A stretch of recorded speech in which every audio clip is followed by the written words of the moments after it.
themselves. With that saying, I want to say this.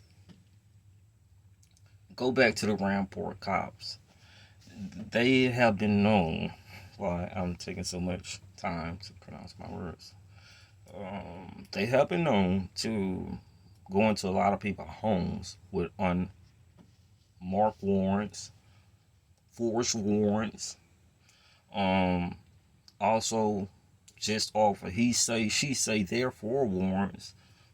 They can't get real certified warrants. Let me say that for sure too.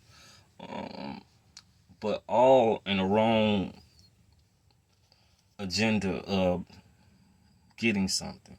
A lot of times, like a lot of these drug dealers have, and civilians have, like stories. You can go check up on the internet if you want to, on the Ramcourt Narcotics Unit stories of like having a certain amount of money, and it get reported like they have 50,000, and Ramport's cops like report they had like 20,000.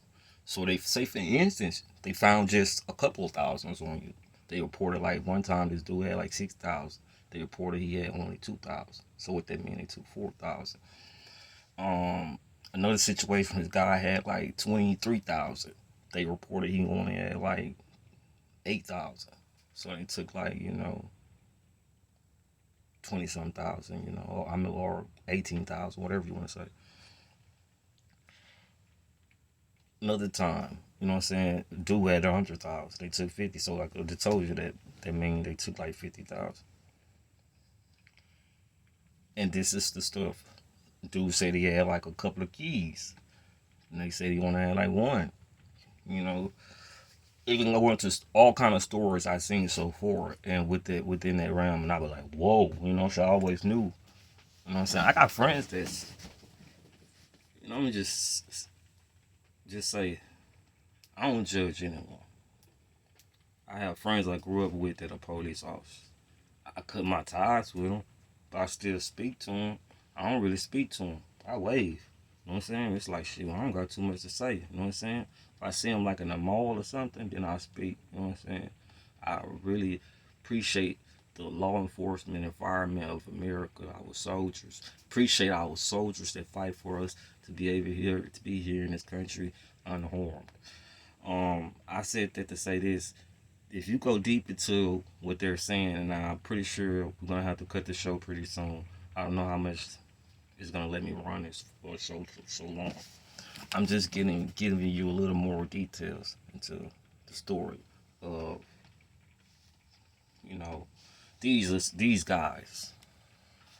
And not only did they cover up the lies that they told to get that search warrant and present to a judge under oath, once they were caught on their lies in May, they met to conspire again to cover it up and try to tarnish Brianna Taylor's name. We've said this. We've been saying it since 2020. We've been saying they lied. We've been saying Brianna was not involved. We've been saying they should not be at Brianna's home. We've been saying that officers should be held accountable for Brianna Taylor's murder. And today is the first day towards getting that justice. Today is a day for happiness. It's for 2 years of almost losing complete hope that we would see today. Okay. But having to maintain hope so that Tamika Palmer still had hope.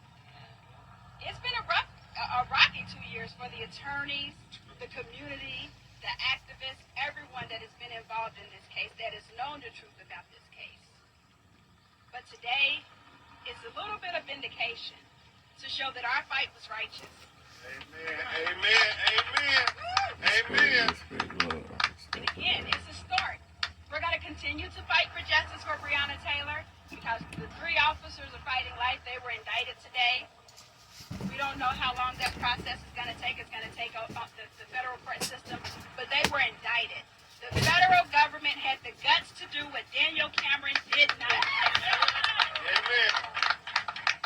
The malfeasance that the Kentucky Attorney General's office showed in this case shows that his political career needs to end now. He has no right to hold any political offices representing the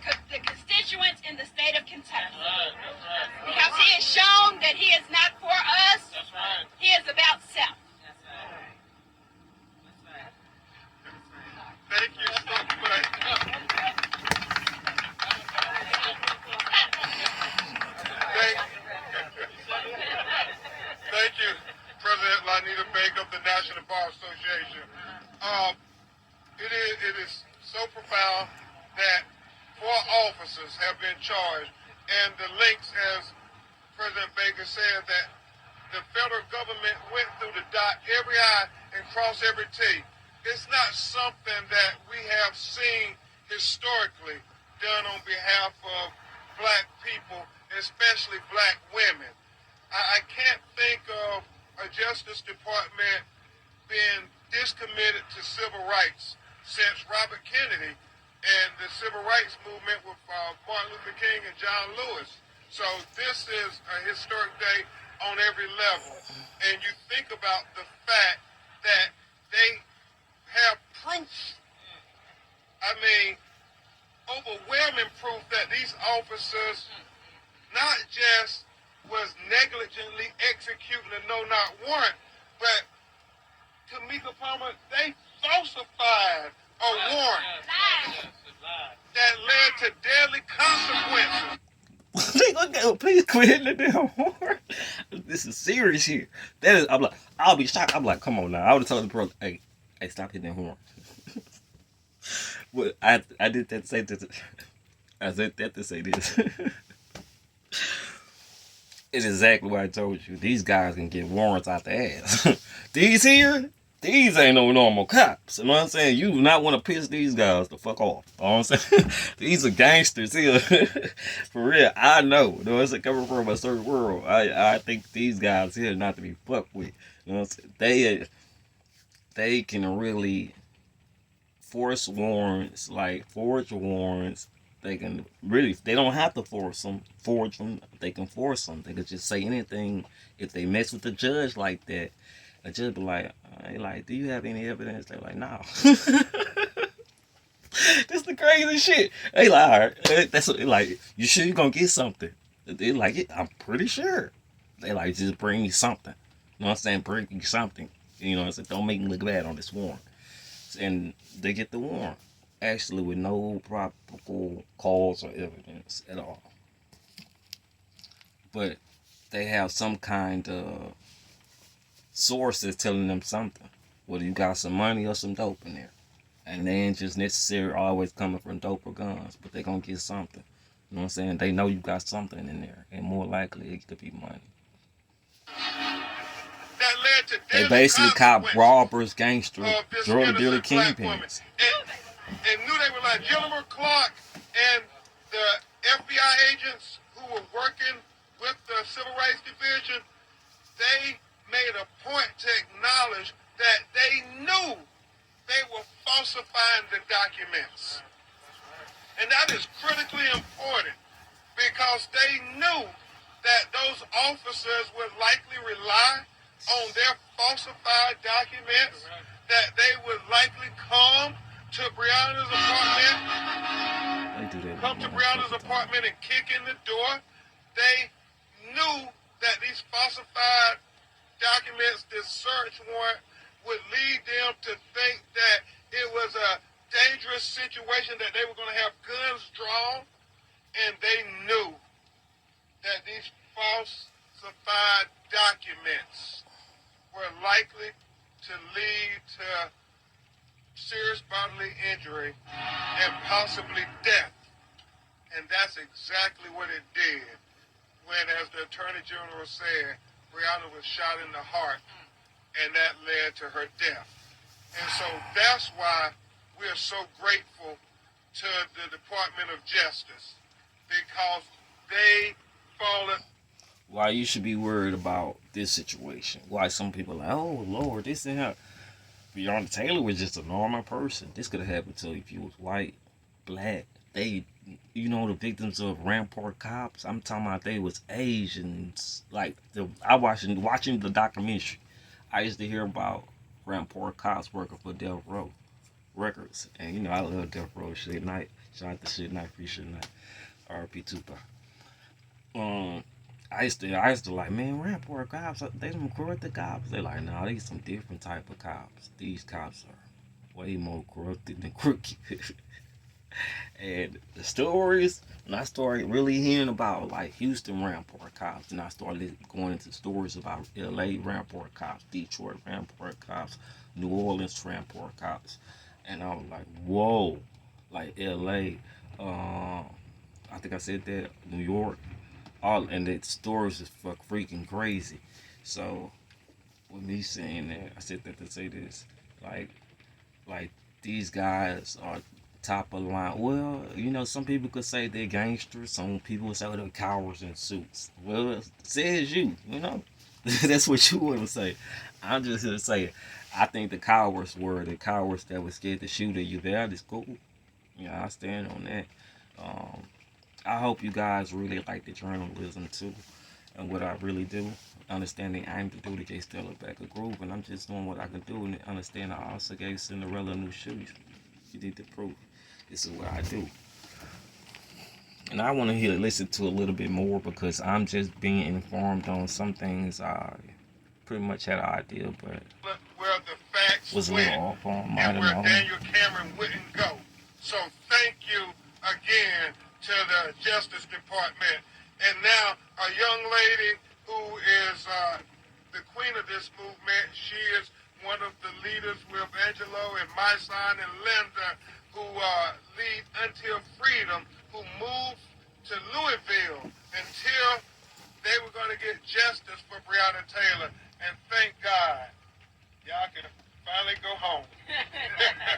So, Tamika Mallory, the queen of this movement. Okay, let's hear from the queen of the movement, and I think we're gonna call it. 2+ years ago, like this in Call it 2020, we got a phone call from Ben Crump saying that there was a woman killed here in Louisville, Kentucky, which I had never been to Louisville in my life prior to that, and that he needed help.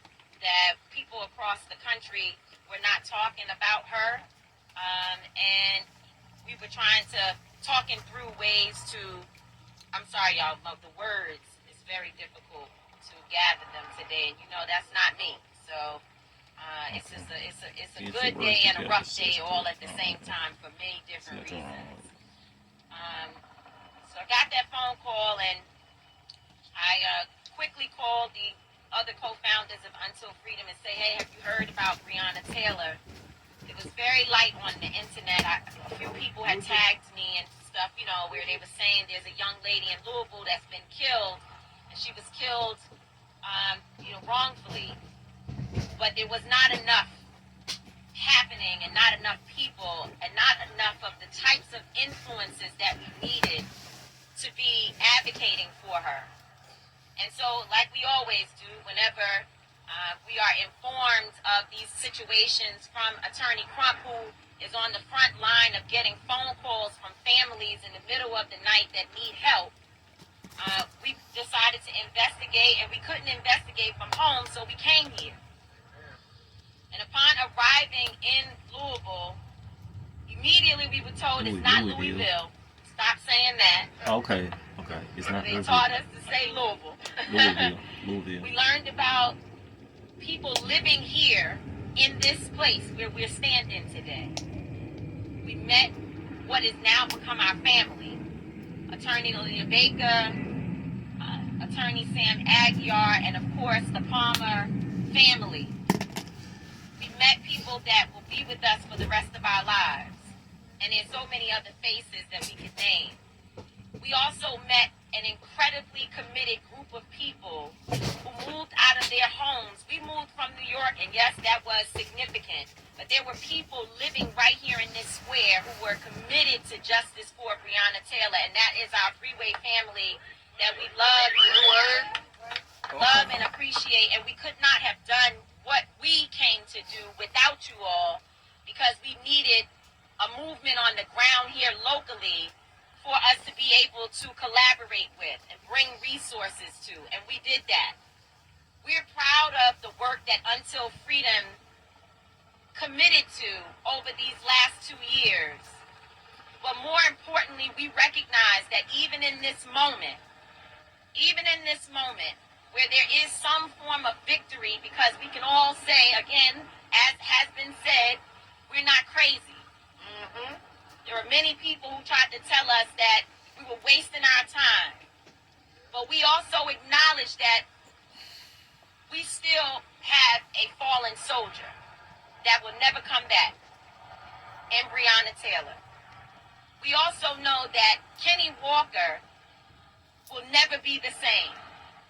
And so again, while today is a good day, there's still a lot of pain that we know this family is going through, and we have to acknowledge that. Yes, that's why I'm like, We quit have doing to that fucking acknowledge horn. that. So That that's shit why is it's making really me like, difficult what to the come fuck up with going the on words. here? It's But not here's what supposed I to be a will say. movie. Daniel Cameron needs to be arrested. He needs to be arrested because he is a liar and he is an obstructionist. Who the fuck is that? Not only did he lie, not only did he illegally, what is that called? Okay. No, he handled the investigation illegally, a botched investigation, but he also damaged the lives of jurors who saw the need to come forward to say that everything that was being presented was a lie, that they had never ever been charged with going back and making a decision on the officers for killing Brianna Taylor. They had never been given that charge, and that's what it's called. You're supposed to give the charge. Yeah. They had never been given that charge. Those individuals who came forward, we want to say thank you to them for their bravery today. Because they also are not crazy. This proves that they were a Wow. Okay, let her speak. Let her speak. part of kangaroo court. And therefore, the person responsible and everybody involved needs to be arrested for what they did to this family, this community. That's our position. Arrest Daniel Cameron next. Well, a lot of you guys don't know. Like, a lot of cops get off with a lot of things because, you're a police officer. A lot of them privileged. Whatever. It is tough being a cop. Give it to them. Some of them, it's more tougher being a fireman, in my honest opinion. Shout out to firemen. But we learned something. Wow, I'm glad I let it go on a little further because I was trying to end the session. I don't know if I'm gonna break this down to part 1, part 2, or just let it be a 45, 46-minute segment, a little more than a half hour or so. But I think that's a conclusion into what I was telling you guys, the involvement into how deep this situation goes. To show it a little more, let me say this while I have a little minute or two. These cops have a very influential power. The average cop that gets off with a murder has power, influential power. These guys have power. Like, they can influence jurors. They got the judges in their pockets, like gangsters. They have a lot of other cops on payroll. Other cops know not to talk against them. They have been known to discipline, and I mean like with deadly force, other cops that snitch on them. So-called goody two shoes cops. No, just if you really want to be that good guy, just stay away from those guys, cause like telling their business is not a good thing to do. So with that being said, I said that to say this. It's a lesson in everything we do out here. I am into being an intellect, so I do believe for every action is a reaction and a cause and effect.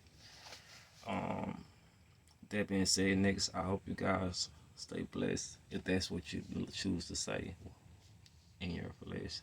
By the way, just basically stay great.